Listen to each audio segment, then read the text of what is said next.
All right, y'all. In today's video, we are going to be ranking the best, well, every starting center in the Western Conference here on this tier list. And you might notice one thing different. I have 16 players on this list instead of 15 because, yes, I included two bigs from the Oklahoma City Thunder. I don't know how things are going to shake out with the Thunder when Chet returns from injury, but both of these guys are elite level centers. Maybe not truly like best of the best, but they both deserve to be on the list. And so, honestly, I didn't want to pick and choose between one of them. I decided to include both. So we got 16 of those guys, 16 on this list instead of 15, I should say, which means in a perfect world, we have 4 in each tier. We'll see if that actually shapes out that way, but would really appreciate it if y'all do subscribe. Trying to get to the 2,000 subscriber mark on the channel. I upload multiple videos every day on this channel. Would really appreciate it, again, if y'all do subscribe. Without further ado, we got ourselves Isaiah Hartenstein in the first player on this tier list, and I think he's going to go in the stud tier. I will say this is going to be probably a little bit of a slanted towards the top tier list because I think there's a lot of good players at the center position, really in both conferences. But Hartenstein, I mean, he's averaging 12 and 12, and he's a legitimately good playmaker as well. He's a very efficient all-around player. His assist turnover ratio is a 4.1 to 2.0. I mean, that's pretty good for a center. A 2-to-1 assist turnover ratio with 4 assists a game is really, really solid. He's one of the better rebounding bigs in basketball. Has really just had a very solid year across the board. In about 30 minutes a game, he's playing the most he's ever played with Chet's injury. Obviously, certainly less efficient than he was last season as a whole, but his 12-foot floater is one of the most dangerous, just like dump off shots in basketball. Really a nice out for the Thunder offensively at times. And while he's not like an incredibly high level, elite level scorer, I think he's a legitimately good player. He's not a shooter at all, but he doesn't really need to be. So he's been really, really good for the Thunder, and I think he does deserve to be in that second tier. He's having a great year. Chet Holmgren. Man, he was playing like a guy who deserved to be in the top tier when the season started. He absolutely was. And I have a hard time putting him there because of the fact that he's still so young in his career, and the fact that, I mean, 16, almost 9 rebounds. He was averaging how many blocks a game prior to getting hurt? 2.6 blocks a game. Really, I mean, there's a lot to like about Chet Holmgren. The ability to shoot the 3-ball at a legitimately high level. He's been 37% both of his first 2 years in the league so far. He was almost 38 in his first 10 games. While the efficiency around the rim maybe could be slightly better if you want to criticize something, it's not a big deal with all this different skill set stuff he does, the off the dribble ability, the ability to be a high level rebounder and defender.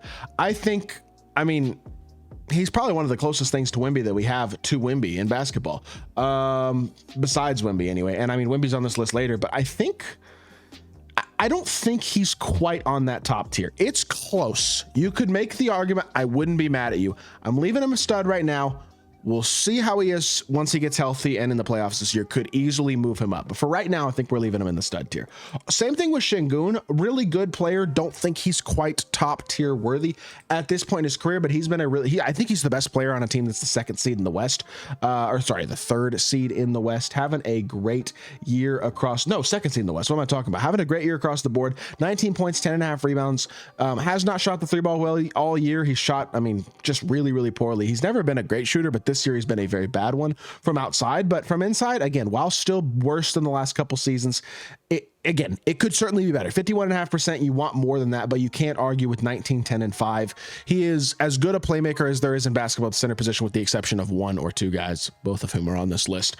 But does a lot of things great, having a down year in some efficiency stats offensively, but not enough of a down year where it takes away from how good he is as a player. Still 100% deserves to be in that stud tier. Zach Edey, this feels like, it feels disrespectful to put him in the lowest tier because I think he's got an actual rookie of the year case, and I think depending on the second half of the season goes, he might actually win it. But he's averaging 9 and 7. The thing about Edey is, the speed aspect does sometimes matter. There are moments where he does look like he fits a little weirdly on the court, but he is a legit double-double threat, and he's shooting the 3. I know it's low attempts. 39% at 7'4" is pretty remarkable. I mean, he's not Victor Wembanyama, but the ability to actually be kind of a threat now, it's very low volume and he's not really being guarded, but still it's interesting. And he's 61.5% around the rim. The size plays when it comes to rebounding, putbacks, defensive ability, stuff like that. Like, he's only averaging a block a game, but it is 20 minutes a game as well. I like Edey a lot. I think there's a lot of promise to his game. There are moments still where he looks a little out of place. And that's not to say he's not going to be a very good player, because he absolutely is. On a list this loaded, I think he probably goes in the bottom tier, but you could argue him a tier up if you wanted to. I wouldn't be mad at you. Nikola Jokić he's the best center in basketball, and he's probably the best player in the sport, having maybe the greatest offensive season that we have ever seen by a player not named Wilt Chamberlain.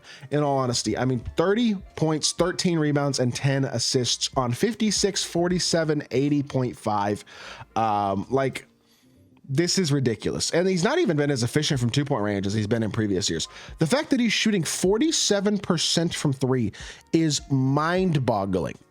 We have never seen a player like Nikola Jokić, a guy who is a legit triple-double threat on a night-to-night basis. Not just a triple-double threat. It's a little bit of a surprise when he doesn't get one. He's scoring a career-high 30 a game. He's shooting the most shots he has in a season in his career by about 2.5, which makes sense because of the other struggles of the Nuggets. But this team has been really good lately, and Jokić is, I mean, he's the MVP if they finish in the top 3 seeds, I think. There's an argument to be made that he's not the MVP. I don't know. It's him or Jokić. I mean, it's him or SGA, but I don't think there's much argument that Jokić isn't the best offensive player in the world, and probably the best player in the world, period. He is unbelievable and having one of the greatest offensive seasons in the history of basketball. He is that good. Ivica Zubac is also going in the stud tier. This is going to, like I said, be a slanted towards the top list.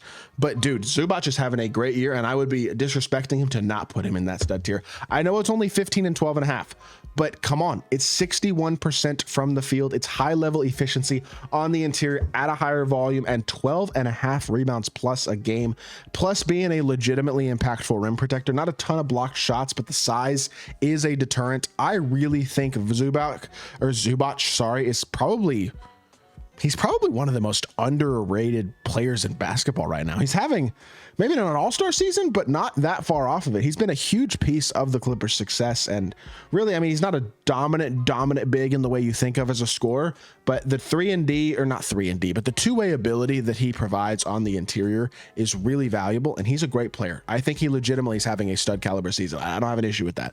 Anthony Davis, feels like as much as Anthony Davis can fly under the radar, he's been flying under the radar recently. Still averaging 25.5, almost 12 rebounds a game. The shooting has fallen off since the first couple weeks of the season, but he's a legitimately capable playmaker. He's such a threat in the post, in the interior. Not quite as efficient from 2-point range this season he's been the last few years. You like to see that up a little bit, but he has shot the 3-ball a bit better than he did the last couple of years, so that has been nice, and that has been something that has added to his threat offensively a bit. Still one of the better defensive players in the entire sport. Still just an elite 2-way guy. He's been doing this for, 13 seasons, 12 seasons now. I think he's in his 13th year, and he's still having just incredible success. Truly one of the most impressive bigs of our generation, and still playing at the top of his game. Definitely best of the best. Dereck Lively, he's in the same boat as Zach Edey. I'm not going to let my Mavs bias sway me here. I think there is almost not unlimited potential for Dereck Lively, but there is a ton of potential for Dereck Lively as a player. He's 9 points, 8 rebounds, 2.5 assists a game. He's a legitimate connector at the center position, which I think is a real skill set that is very underrated, and a better than 2-to-1 assist to turnover ratio. He makes the right play with the ball in his hands at a very consistent rate. He's hyper efficient around the rim, and I mean incredibly efficient, 70%. He's got legitimate touch. He's incredibly athletic. Defensively, he is a menace as a shot blocker athletically. I mean, he's only playing 24 minutes a game, averaging almost 2 blocks a game, and absolutely hyper incredible efficiency defensively and offensively. Like, he's been just phenomenal. And I know it's a smaller minutes per game sample size. Looking at the guys left on this list, I'm sorry, I'm moving up a tier. You don't have to agree with me if you don't want to. Maybe it's Mavs bias. I'd take him over Edey. Those guys are both close. They are. I'm leaning Lively because of the athletic ability, and he's shown off a real 3-point shooting stroke in practice. He made one in the finals last year, but he doesn't shoot threes in games yet. The Mavs have said they will eventually unleash him as a shooting big. There is a real chance in a couple of years Dereck Lively is like 15 and 11, shooting like 36, 37% from 3 on decent volume, and one of the best defensive bigs in basketball and an elite level rim runner athlete. Like, Dereck Lively is going to be a really good player in this league for a long time. Domantas Sabonis. Does Domas go in the highest tier? I think Domantas Sabonis, kind of like Zubac. He's one of those guys, he plays in Sacramento, so I kind of get it to a certain extent. He is very underappreciated as a player, though. He averages 21, 14, and 6 this year. Again, hyper efficient. And from the three-point line as well, he's been so good. 48% on 2.4 attempts a game. He's leading the league in three-point percentage, and literally not a soul is talking about it. He's leading the league in rebounding. He's averaging 21 and 14. He's having maybe the best overall season of his career. He is, after Jokić, the best playmaking big in basketball. He's very underappreciated as a player. He's hyper efficient around the rim. There is so much to like about Domantas Sabonis as a player, and I don't think he gets the appreciation he deserves because the Kings aren't quite as good as you'd like to see them be, but he's a great, great player, and he does deserve to be at that highest tier, 100%. Rudy Gobert. Gobert's defense is absolutely a big impact. It is not. I'm not going to take that away from him. But, I mean, he averages a double-double. He's 64%. He is one of the clumsiest players around the rim in the league. He's not a playmaker. He's not a real connector. He's not a confident passer or decision maker in general. Obviously provides no floor spacing, not that he needs to. He does dunk the ball well. He's a pretty high level rebounder, and he's a great defensive player. Yes, big deterrent at the rim, all that type of stuff. I would take Chet Holmgren, Isaiah Hartenstein, Alperen Şengün, and Ivica Zubac over him this season. I would. It's the honest truth.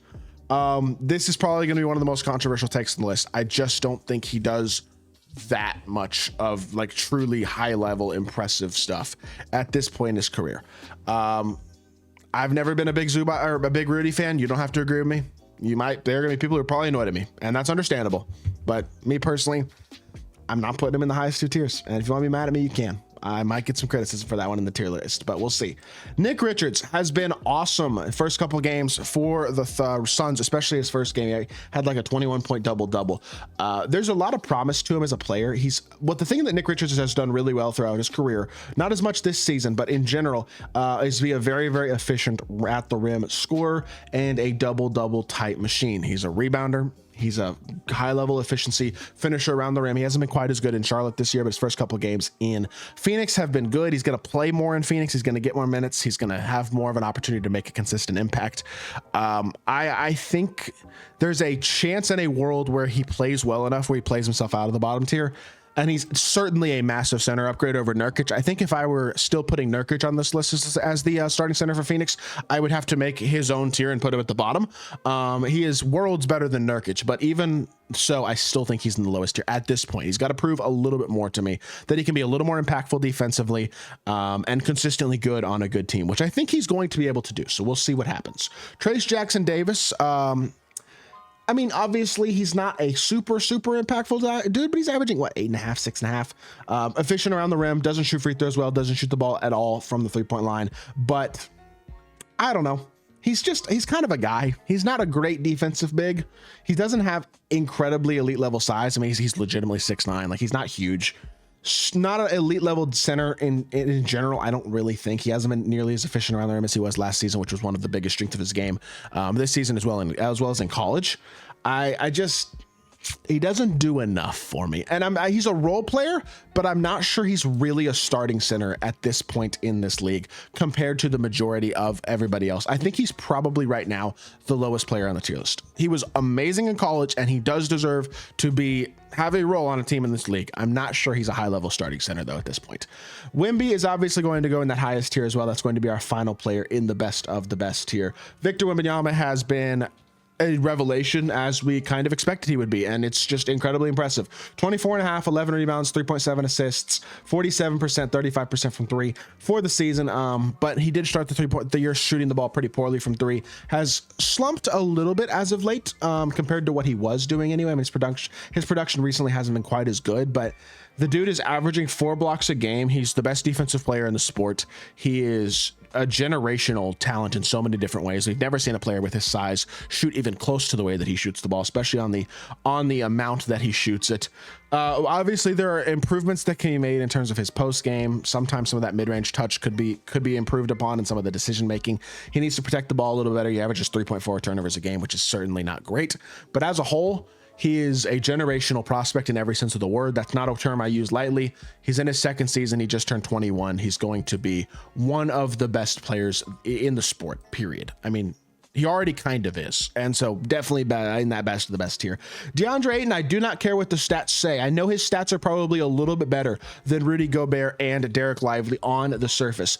He is such a consistently lazy, frustrating player to watch because there is real talent there. Now, he's not a shooter. He probably shouldn't be shooting even a 3 a game, but there is real talent there. He's a legit double-double guy, and he can be a double-double machine. His second year in Phoenix, he's averaging 18 and 11 and a half. There's real talent there. He's been very efficient around the rim. He's just on a terrible Portland game. He picks nights to just phone it in. I feel like DeAndre Ayton should realistically be like 20 and 12 with the physical gifts he has and how talented a player he is. He's got a real mid-range touch.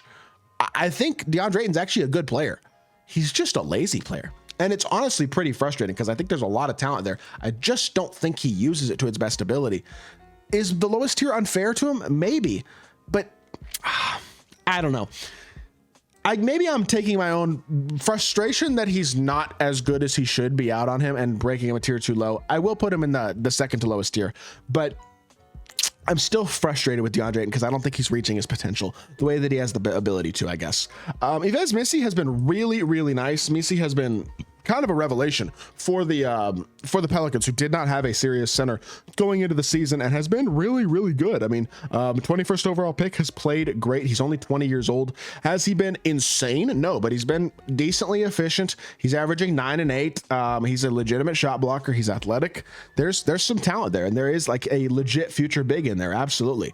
Is he a great player right now? No, not really. I think I'd put him in the lowest tier, but he's playing well. He has a rookie of the year case, especially if the Pelicans were better. And I think he's going to be a good big in the league for a long time. There's a lot of talent there, a lot of youth, a lot of room for development. I like Yves Missi as well. And then finally, we got Walker Kessler, who the Lakers should be trading for. Really, any team that needs a serious big man should probably be targeting Walker Kessler because he's averaging 11 and 11. Yes, on a very bad team, but look at the freaking efficiency, 72%, almost 73% from 2-point range, which is the most efficient of any player in the league. There is actually, I think, a real possibility that he does turn into a decent shooter at some point in his career as well. He doesn't shoot enough of them right now, but I think there is a potential for that. He's not a great connector. He's not much in terms of a playmaker and a passer, but what he is a absolutely high level shot blocker and a double machine on the interior, the type of player that any team can use on the inside. And if he develops a bit, maybe develops a shooting stroke at some point, improves as a connector and a passer, those types of things could elevate his game to where he becomes one of the better bigs in basketball. He's not there yet, but I think there's a lot of talent with Walker Kessler. Despite the struggles of the Jazz, he is a great player with a lot of hope for his future. So I hope y'all did enjoy the video. If you did, make sure you hit that like button, leave a comment, and subscribe. Be back with more NBA content very, very soon. I appreciate y'all. Peace.